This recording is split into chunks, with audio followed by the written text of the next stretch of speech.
This session is called Beyond the Status Quo.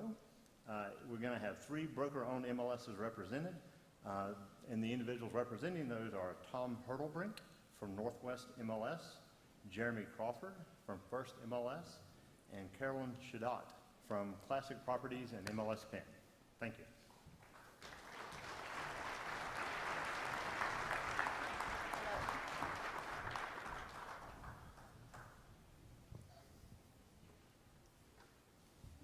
Hello. Hello. Thank you, Matt, for the introduction. I'm Tom Hurtlebrink with Northwest Multiple Listing Service in Western Washington. We have Jeremy Crawford from First MLS in Atlanta, Georgia, and all parts of Georgia, I think. And Carolyn Chodat, a director and broker in the leadership with MLS PIN, MLS Property Information Network, in Massachusetts. So we were asked to participate and gladly want to participate, and this is kind of a, not quite tell or show, it's kind of a show and tell, mostly just a tell tales about what it's like at our respective multiple listing services, which are broker firm owned, not realtor association owned. So we thought what we would do, and I'll kick us off a little bit, talk just a little bit about the history of each of our 3 respective organizations, and then we'll cover some things about our governance structure. We'll follow that up with a little bit of insight to our operations, and then maybe last, what it is that might be specifically unique or different about our organizations. The idea is that we're just sharing this background for folks so they get a perspective of maybe a different organization or some ideas that you could take back that may be beneficial to your organization. So I'll kick off with the history of Northwest Multiple Listing Service. Northwest MLS was formed in 1984 by 3 separate broker-owned MLSs in the greater Seattle area. And they all had fun acronyms, NEBA, EBA, and I don't know what the other one was, but NEBA was Northside Brokers, EBA was Eastside Brokers, and then the M was Metropolitan Seattle.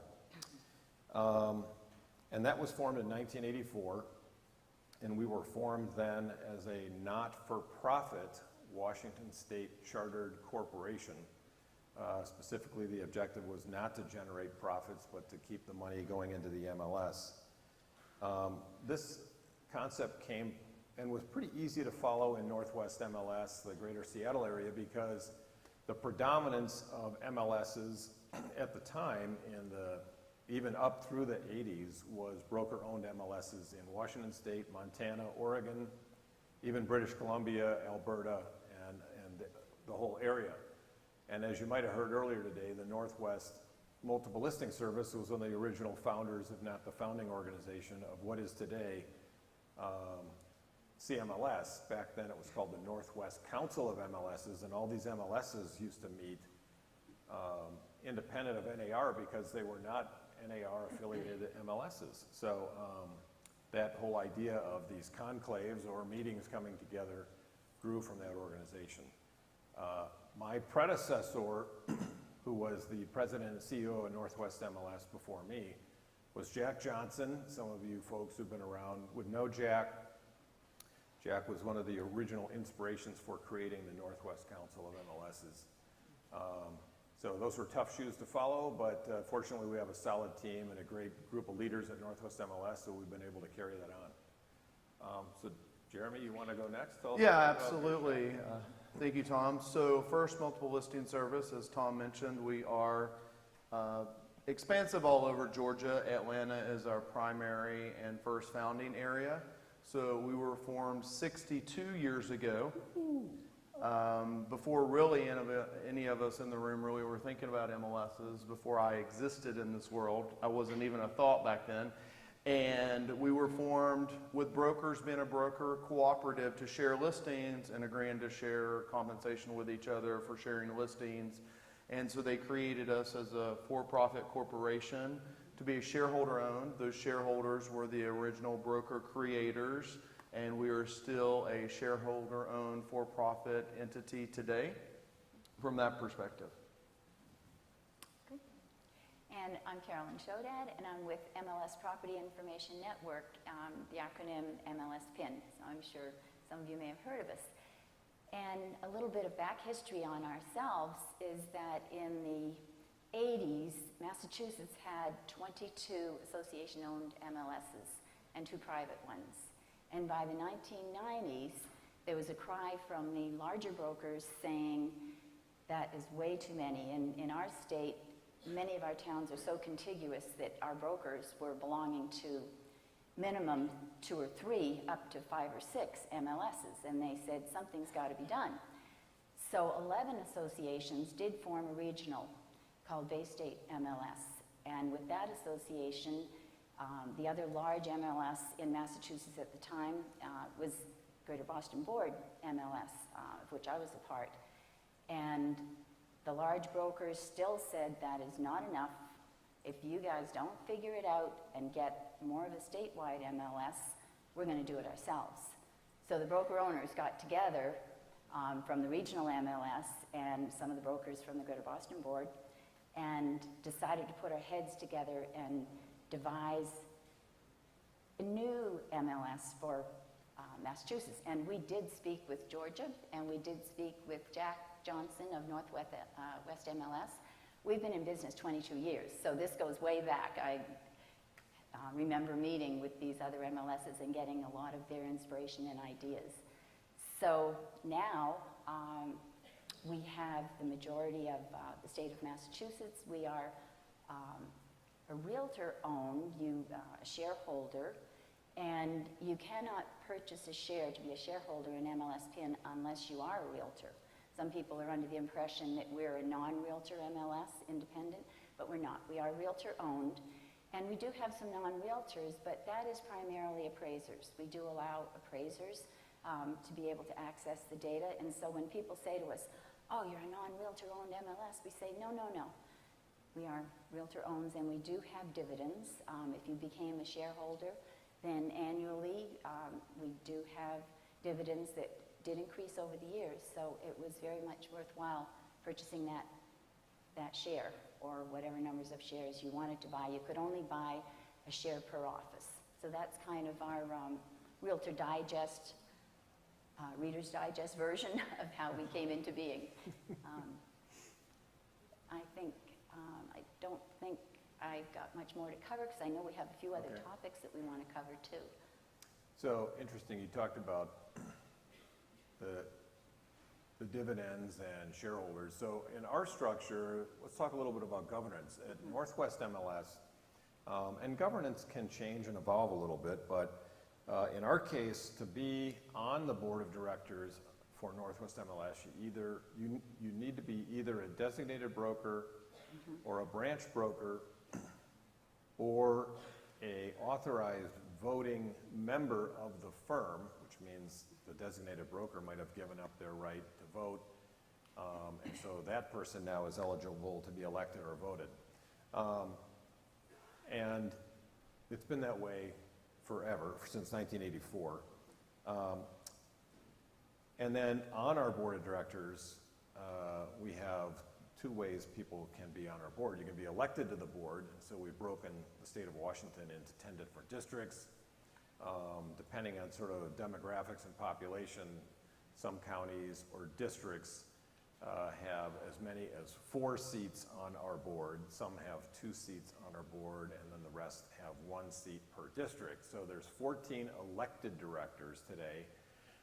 And then we have a provision in the bylaws that says if your firm or franchise within the service area has more than 10% of the total subscribers, you get an additional appointed seat to the board. So today, we have 2 appointed directors, so our total vote count in a director's meeting is 16, and those 2 have a representative from, one is Windermere, and Windermere is a large sort of franchise organization covering about 7,000 agents in 6 or 7 states. And they are about 15% of our body count, if you will, in Northwest MLS. And then Keller Williams also has over 10% of the membership of Northwest MLS. And so there's a uniqueness there in that we recognize franchises as having rights and benefits in Northwest MLS, which is very different than most other MLSs. And even with that structure, since 1984, we've been able to consolidate about 18 other MLSs into Northwest MLS, so it probably covers the membership of 2/3 of the state and maybe 85% of the members. So that's kind of our evolution and the governance structure. So I'm fortunate not to have to do the math that Tom has to do on a regular basis from the director standpoint. We've got 9 directors today, and essentially 8 of those directors are elected with alternating 3-year terms. And the way our process works is actually pretty in line with a lot of publicly traded companies that are shareholder based. For those of you that might get some proxy cards in the mail that you're confused about if you have stocks, from our process is that the shareholders can nominate an individual to run for the election for directorship, and then the shareholders meet annually, just like you might do in a publicly traded company, and vote to see who for those seats that are up for that term are elected. The 9th seat is actually why my title is president and CEO. So my president title is appointed to the board as the chair position. So I get the luxury of breaking the tie in case there is a tie amongst the 8. But essentially it's very simplistic that the shareholders nominate, and then there's a shareholder election for those seats, and they're 3-year alternating terms from that perspective. So pretty simplistic, and it works very well. Our board today is mainly comprised of brokers that run some of the leading production offices across the northern state of Georgia, which is where most of the population is if you look at the housing market, and obviously the Atlanta area from that perspective. So we have a great board that's elected today that they truly run businesses and they focus on running businesses in the real estate industry. And so it's a good balance through the process that we have. Great. Ours is similar. The difference in ours is that we have taken the territory in which the brokerages belong to MLS, and we've made regions out of them. And depending on the size of the number of broker owners per region, we have a variable of, it could be 2 brokers that could be elected to our board. Some regions may elect 4, some other regions may be larger, and so they may have 3 to 4 seats that are available. And those elections are held annually, but they're for 2-year terms, and so it's alternate. We're not electing each region the same year, it's an alternate year. And that's worked out very, very nicely. You have to be a shareholder, of course, to enter the election to be on the board. And our board comprises of approximately 15 directors. And we originally had 24 because we were allowing the larger brokerages to have a seat as well. But we found that a lot of the discussion, and that was sort of the executive board, the smaller executive board with some of the larger brokers, but we found that the decisions that were being made at the executive committee were pretty much rubber stamped and approved when it came back to the board of directors. So we said, let's just keep it as a board of directors, and we were able to minimize it because once we were running and running so efficiently, the other brokers were losing, the interest in having to come. You're doing well, MLS PIN, we're happy, we've got 15, we're more streamlined, and it works very efficiently. So we've been in business, I think I said 22 years, so it's pretty darn good. So you mentioned executive committee, that's interesting. So another difference with Northwest MLS is our bylaws only require us to have 2 committees. An executive committee, which doesn't really meet, but it's nice that it exists. It actually has one purpose called out in the bylaws, and then for other, they can meet for other reasons as they deem appropriate. The primary reason for the executive committee is, or the primary reason that's listed in the bylaws is to create a slate of officers for the board at its first meeting of the new year. Separately, I use the executive committee as a group that helps do an evaluation of my work and the work of the staff on behalf of the organization. but that's sort of operationally evolved. It's not called out in the bylaws. The only other committees that are called out in our bylaws are nominating committees for the districts when we have a vacancy in a board seat. We do have other committees that meet. We have a finance committee that meets, and they review financial and membership information before every board meeting. And then we have other committees and task forces. Northwest MLS is also unique in that we own the intellectual property of the statewide forms for the state of Washington. And that was in a partnership that we formed with Washington Realtors and the Spokane Association of Realtors about 10 years ago. And so we, because our footprint is so big in rules, in terms of our territory, we have a bylaws and rules committee. Actually, it's bylaws and rules task force. And there's about 25 to 30 members from across 2/3 of the state that come at least once a year and review any possible changes to our bylaws, possible changes to rules. And then because we have this forms operation, we have about 30 brokers from across the state, because we offer the forms for the whole state, that will come and address any possible form revisions that we would have in the entire forms library for Washington and Northwest MLS, and they meet at least once a year.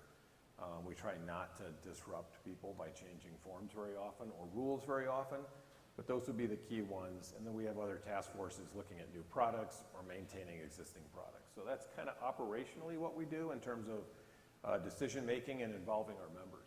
Jeremy, you got anything you could? Well, I guess coming from my previous role at Rezo and a world full of work groups, I'm happy to say that currently we really don't have any active work groups, task force, or committees going on right now. We have formed them in the past for a specific business purpose. I mean, we do have a staff investment committee to look at our profit sharing plans for the employees, if you will.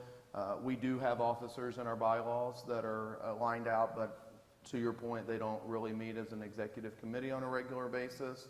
So overall, what we do from the feedback perspective is we really focus on the inquiries we get from the members, so the principal broker members and their underlying agents. So we do an enormous amount of harvesting input and feedback between customer support, and we do feedback surveys for every call. We get over 500 surveys sent back. It rates us customer satisfaction wise, but we look at the details and see what the needs are going forward to the industry. And then we have trainers that provide continuing education, certified credit by the state, so the agents can get 36 hours a year of CE, but at the same time they give us input during the training sessions to see where do we need to go from that perspective. And we do actually, speaking of forms, Georgia is a pretty heavy non-realtor state, so the state association gives realtors forms as a benefit, but non-realtors don't get those for free. So we have a jointly owned forms company where we create our own forms and provide those out as a member benefit to non-realtors from that perspective. We used to have a forms committee, but now the changes are so minimal, we usually just kind of plow right through them as the regulations change every year slightly, but overall the forms don't change much at all. Great. Well, we have one committee, and that's the audit committee. And the other functions that we supervise or work with are called task force. So we do have bylaws, we do have rules and regs, of which I chair that. We do have a tech task force. So rather than have strict committees, we do have task forces and volunteers that will come and participate in those. Great staff, can't say enough about our staff. They're so efficient. And we have our own in-house technology. We don't use a vendor. We are our own vendor. We're pretty darn proud of that as well. That's been in effect for a number of years. So we felt that was our ability to make changes that much more quickly. We had belonged to vendors when we belonged to them. We had vendors when we first opened. It does make you feel like you belong to them when you do. We just decided, let's try and devise our own. So that's a big plus as far as being swift and efficient for making changes and knowing exactly what our members want and trying to make it suitable to New England. It works, again. We've been very fortunate in that our staff is great, and we've been able to be growing and growing. I think we're about 35,000 now. So it's a great MLS, can't say enough about it. And our executive officer, Kathy Condon, does a fabulous job. Got to give kudos to her and all the staff.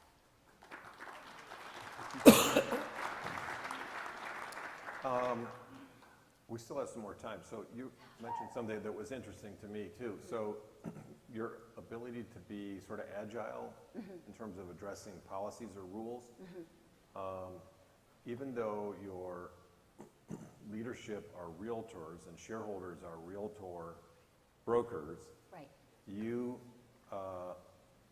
follow the rules and regulations of NAR for MLS rules, or do you have some of your own rules that are not necessarily NAR mandated rules? The interesting thing, thank you for asking, Tom, we do follow the NAR. We do have our own rules and regs that we have, which may be specific to, again, to New England or to Massachusetts, but I'm on the NAR Policy Issues and Policies Committee.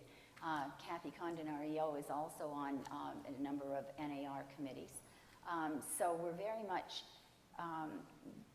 in favor of supporting NAR and still being within the Realtor Association, but being a for-profit, separately run, independent MLS. So a lot of times being on the Issues and Policy Committee, we take that back and we say, should we implement this into MLS PIN? And often we do. Sometimes because of our regions or our area, we may tweak it a little bit, but we're certainly not out of the loop whatsoever. I look forward to going to NAR this year and serving on that committee and hearing what's coming up new, because there's certainly a lot going on within that, as you all know. And yeah, we're pretty much identical. I mean, we look at the NAR rules, they make sense. We follow many of them. We may have to tweak a couple. And then we have some uniqueness to our business model that we have a couple of other rules that nowhere near the NAR realm, if you will. Yeah. But for the most part, we support them, we follow them, and we make sure we can implement them where it makes sense in our area. And if there are any local challenges with governance and rules and so forth, we tweak them from that perspective. But they're very much in line. Interesting. So another thing that is kind of different in our worlds, we, through our discipline and rules compliance process, we actually receive and process disciplines and rule violations regularly, and also arbitrations of commission disputes, so we don't go through the realtor associations for those. Likewise, Jeremy, what's the case? We don't do, actually what's interesting is grievance goes to the state board now. The local associations themselves typically don't get into ethics and grievance. It goes to the state, and part of that is when you have a community that's, say, 40 to 50% non-realtor, the associations no longer come into play because there's a 50-50 chance that it's a non-realtor involved in whatever it is. So most of the big associations send grievance, ethics, and those type of issues and arbitration up to the state board. Interesting. Yeah. Carolyn? We're kind of a hybrid. So we do have a situation, a regulation in which if the parties had to go to arbitration through the boards, either through state board or their local association board, that decision is made through arbitration. But if the party is not paying, because sometimes one party may win the award or be found to be the party to be awarded, and then if it's not paid up, and sometimes that can happen, then that's when MLS PIN can be reached, and we can also sanction them that if they don't pay the fee that was decided by the board to be awarded to the brokerage that deserved it, then we can suspend them until they pay that fee. That's kind of interesting. So we do work very nicely, I think, with NAR and with the local boards. And so it's not very often that you find somebody coming without having paid that fee, because the MLS is the great hook to keep them honest, right? Agree? Yeah. So interesting, Jeremy, your relationship with the State Realtor Association. We have a great relationship with our state association as well. We actually partner as a sponsor, statewide education for the Realtor Association, even though Northwest MLS, similar to your organization, we allow non-realtor member firms and members to participate. Our non-realtor component is not as high as yours. It might be 30%.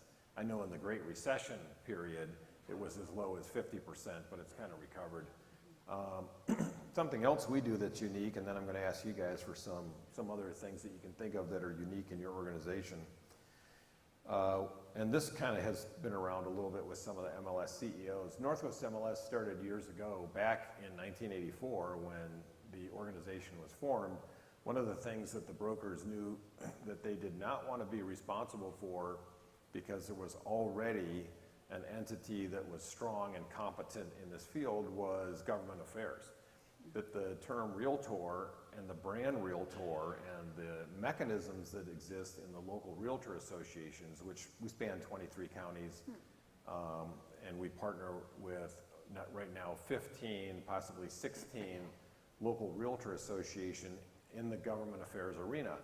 We actually fund money into their local government affairs budget, as long as they have a budget in place. We have a grant program where they apply, we review their budget request, and we will contribute up to 50% of whatever their total budget spend already is. We could contribute up to 50% of their budget from our budget into their government affairs efforts, because their issues are our issues.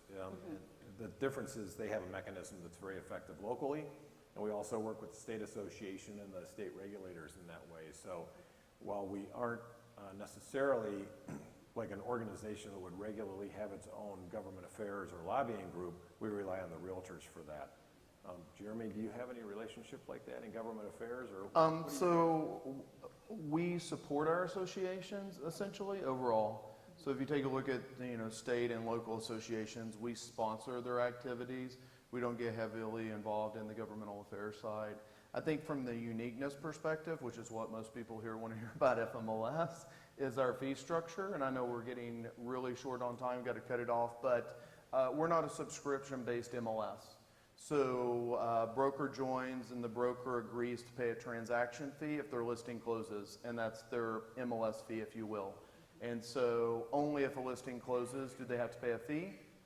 Otherwise, a broker can have 80 agents that never do a deal in 6 months, and there's not a fee to us, and they get full access. And then on a monthly basis, we look at our P&L and our expenses, and we rebate as much of the fees that we receive as we can back to the broker in a monthly member rebate. We do pay shareholder dividends annually, but the bulk of what we do is consider all of our principal member brokers as part of the co-op, if you think of it to that perspective. So we charge a percentage of the sales price as their MLS fee. Great. Carolyn? And going back to your first question, Tom, we do support MAR, and that's the state association, in so much as, any lobbying support, et cetera, something like that. We're not as involved as if we were an association, but we're certainly behind them, and we do offer support in that manner.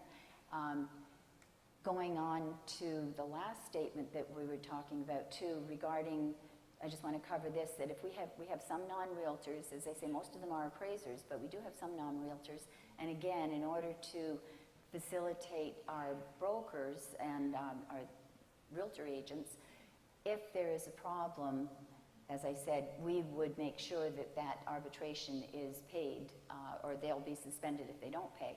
But we also have a clause in our rules and regs that a non-realtor will need to come and have his case heard. He can't, just because he's non-realtor, he can't not present a case that we would make a decision upon.